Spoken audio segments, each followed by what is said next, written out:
रविंद्र के द्विवेदी ने किया प्रेस कॉन्फ्रेंस का आयोजन, जिसमें उन्होंने कई बातों को मीडिया के माध्यम से लोगों के समक्ष रखा। रविंद्र द्विवेदी का कहना था, नितिन गुप्ता नामक एक व्यक्ति जो उन्हें परेशान कर रहे हैं और भू माफिया बता रहे हैं, लेकिन यह नितिन गुप्ता कौन है जो खुद को भाजपा नेता बताते हैं। साल 2018 में रविंद्र त्रिवेदी की मुलाकात नितिन से हुई थी, इस दौरान 1 लाख रुपए नितिन के मांगने पर रविंद्र ने उनकी मदद की, लेकिन जब रविंद्र ने अपना पैसा नितिन से वापस करने की बात कही तो नितिन ने द्विवेदी को परेशान करना शुरू कर दिया, जिस बात को लेकर रविंद्र त्रिवेदी काफी परेशान है, जिसको लेकर भारतीय जनता युवा मोर्चा मुंबई अध्यक्ष तेजिंदर सिंह तिवाना और पुलिस प्रशासन से मदद की मांग की है। एक्चुअली मैं पहले अपना परिचय दे दूं, मैं विश्व हिंदू सेवा संघ का राष्ट्रीय अध्यक्ष हूं और पूरे भारत में मेरे साथ में करीब 16 से 17 लाख लोग जुड़े हैं। हमारी कार्यकारिणी पूरे देश के 16 राज्यों में कार्य कर रही है। उसके पहले मैं महाराष्ट्र में भाजपा के महाराष्ट्र प्रदेश के सचिव पद तक रह चुका हूं। मैं पिछले 15 साल से भाजपा के लिए कार्य कर रहा हूं। कुछ दिनों पहले, आज से 2-3 महीना पहले, नितिन गुप्ता, जिसने 2018 में मेरे से मदद के रूप में 1 लाख रुपए लिया था और 4 साल से लगातार मुझे बेवकूफ़ बना रहा था, आज देता हूँ कल देता हूँ। एक दिन अचानक मुझे इस मंदिर के निर्माण कार्य में मैं व्यस्त था, तभी वो दिखा। उस समय मैंने उसको रोका।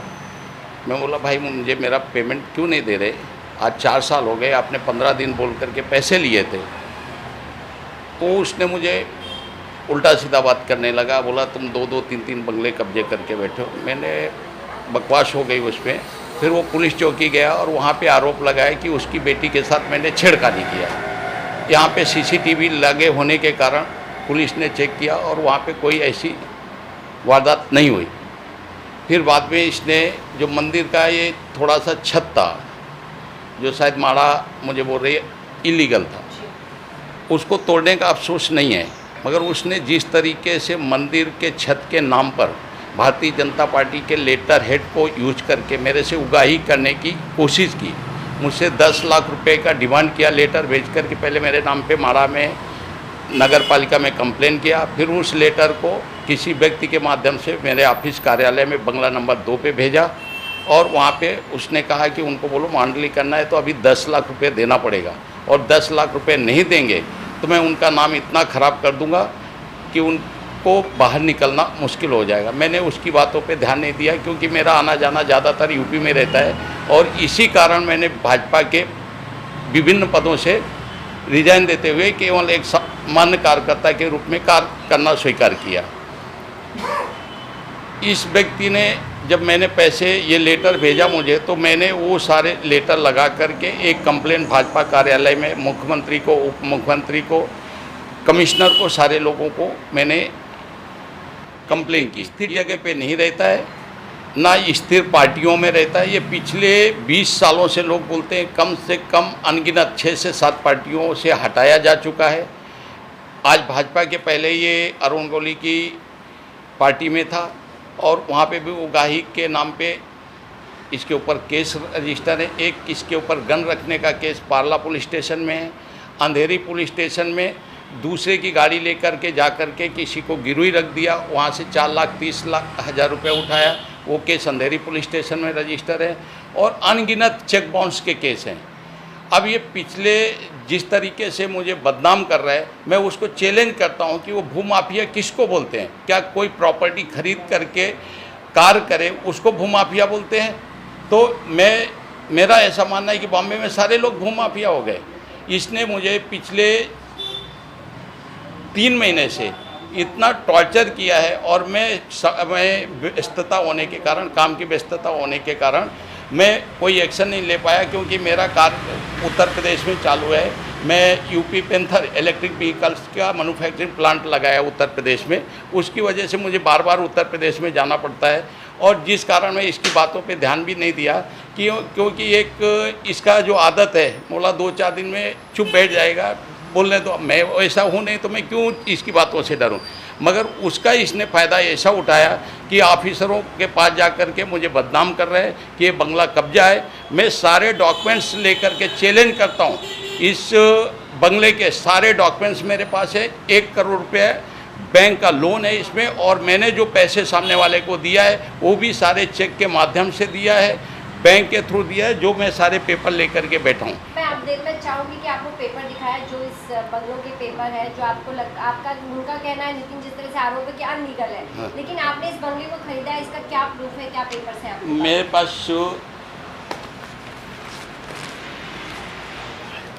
सबसे पहले मैं आपको बताना चाहूँगा, ये बैंक का सेंसर लेटर है, 1 करोड़ रुपये 99 लाख रुपए इसका लोन है, लोन के माध्यम से सामने पेमेंट गया है। दूसरा,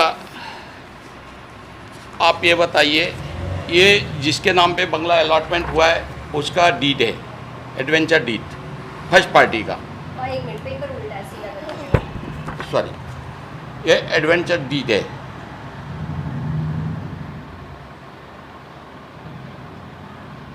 तो आपने इस बंगले को कब खरीदा था और किससे ये खरीदा? मैंने 2021 में दिनेश सिंह नामक व्यक्ति से खरीदा है, और ये अलॉटमेंट लेटर है, ये पोजीशन लेटर है। ओरिजिनल पेपर मेरे बैंक में जमा होने के कारण मैं आपको ओरिजिनल नहीं दिखा सकता। ये दिनेश सिंह की रजिस्ट्री है।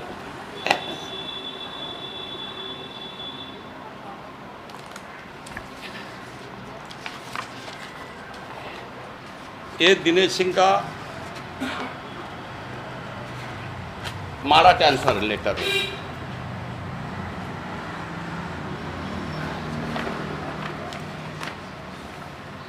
ये मेरी रजिस्ट्री है।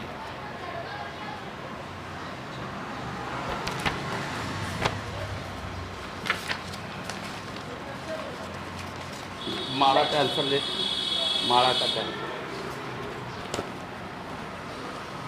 ये मैंने पब्लिक नोटिस इशू की थी बंगला खरीदने के पहले, पेपर। ये हिंदी में है और ये मराठी में है।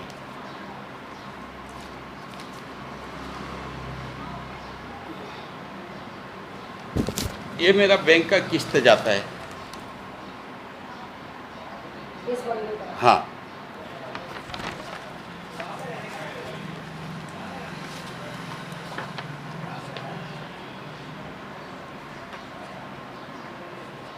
ये मेरा मारा नहीं, दिनेश सिंह का ही है। मेरा किधर गया? देखो, हैं? नहीं है, चलिए। बाबी को बोलो माला मैं आपसे वो पेपर देखना चाहूंगी जो आपने ट्रांजैक्शन किया है। हाँ, ये पेमेंट आपने किसको दिया था?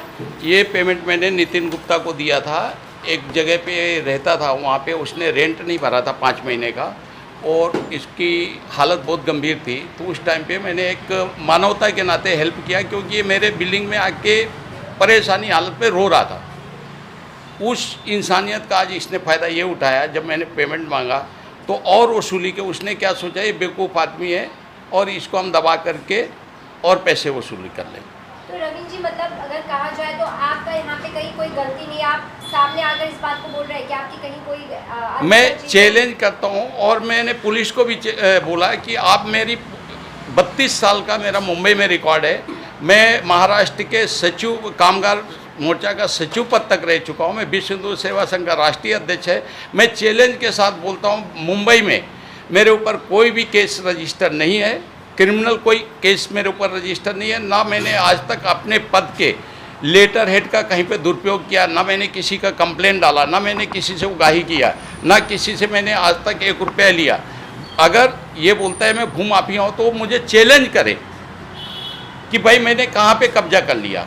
अगर इस तरीके से, और मैंने आपको बता देना चाहता हूँ, मैंने इसके खिलाफ मानहानि का मुकदमा भी दायर किया, और 156 के तहत, क्योंकि पॉलिटिकल ये अपना जो मैं दिखाना चाहूँगा फ़ोटो, इस तरीके से ये पुलिस या माड़ा के लोगों को दबाव डालता है, ये बैनर पीडीएफ के दिखा करके कि मैं मुख्यमंत्री के साथ में रहता हूँ, और मेरा अगर तुम नहीं सुनोगे तो मैं तुम्हारा तबादला करा दूंगा, तुम्हारा ये कर दूंगा, जिसकी वजह से मेरी सुनवाई नहीं हुई। और दूसरा रीज़न है, मैं मुंबई में रहता नहीं हूँ। तो आपको पता है, जो व्यक्ति जहाँ पे रहता है वहाँ पे उसकी सुनवाई होती है, ये अपने देश का कानून है। और मैं 6 बार कंप्लेन कर चुका हूं, मगर कोई भी रिस्पांस नहीं मिला। पिछले 2 महीने से मेरे बच्चे पे ताड़ित हो रहे हैं, उनको स्कूल मेरी बेटी नहीं जा पा रही है। बड़ी मुश्किल से मैंने ये कंप्लेन पुलिस के जो यहाँ के सीनियर पीआई हैं सिराज इनामदार जी से भी बोला।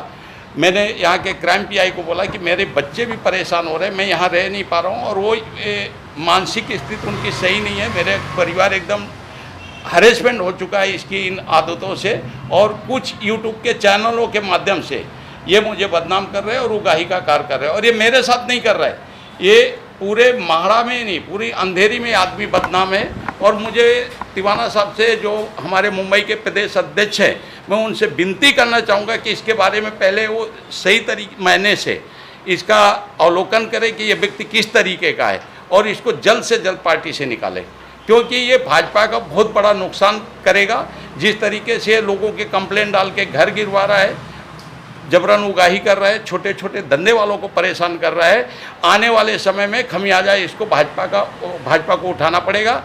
इसलिए मैं भारतीय जनता पार्टी को अवगत कराना चाहूँगा कि इनके अवगुणों को देखें और ऐसे व्यक्ति को तुरंत निकालें, क्योंकि इससे फायदा नहीं होगा। केवल भारतीय जनता पार्टी के नाम पे ये भारतीय जनता पार्टी को बदनाम करेगा और उसका फायदा उठाएगा और कल दूसरी पार्टी में शामिल हो जाएगा। भारतीय जनता युवा मोर्चा के प्रदेश अध्यक्ष तेजिंदर सिंह पे आपको कितना विश्वास है कि आपको इस पे इंसाफ दिलाएंगे? देखिए, मैं कभी उनसे मिला नहीं हूँ। मैंने बताया ना, मैं पिछले 2-3 सालों से मैं ज़्यादातर उत्तर प्रदेश में रह रहा हूँ। इसी कारण मैंने भाजपा के विभिन्न पदों से इस्तीफा दिया और एक समान भाजपा का कार्यकर्ता के रूप में कार्य कर रहा हूँ। और मुझे ऐसा बाहर के सूत्रों से, मेरे कुछ मित्र हैं, उन्होंने बोला उनका स्वभाव अच्छा है और वो आपकी बात सुनेंगे और समझेंगे और इसके ऊपर अवलोकन करेंगे और इसको जल्द से जल्द पार्टी से निकालेंगे। तो अब आपकी क्या मांग है, किस तरह की परेशानी? और आपने उनके बारे में जिस तरह से बताया कि उनकी इस तरह की चीज़ें लोगों को करते हैं, लोगों को धमकाना और उससे पैसे वसूलने का काम करते हैं, तो आपकी उनसे कैसी मित्रता हुई कि आप इतना बड़ा अमाउंट उनको देने के लिए तैयार हो गए? नहीं, मैं 2018 में लोखंडवाला में रहता था। कोई कारणवश मुझसे मुलाकात हुई, 1-2 जगह मेरे साथ में गया। मैं बता रहा हूँ, उस टाइम पे मैं भाजपा का महासचिव था, कामगार मोर्चा का। तो इसने मेरे बैनर लगाए और उस टाइम पे मैं इसने वाकिफ नहीं था। तो वहीं पे एक पान की दुकान है, उसने बोला भैया 1,60,000 रुपये आपके नाम से मेरे से उठाया है। मैंने बोला तुमने पैसा मेरे नाम पे क्यों दिया? उसी टाइम पे मैंने इसको बोला भाई आज के बाद मेरे साथ में आपके बैनर नहीं लगाना चाहिए और ना मेरा आपसे कोई संपर्क है। रह गई पैसे की, तो पैसे उसके पहले मैंने दिया था, क्योंकि ये इंसानियत होती है।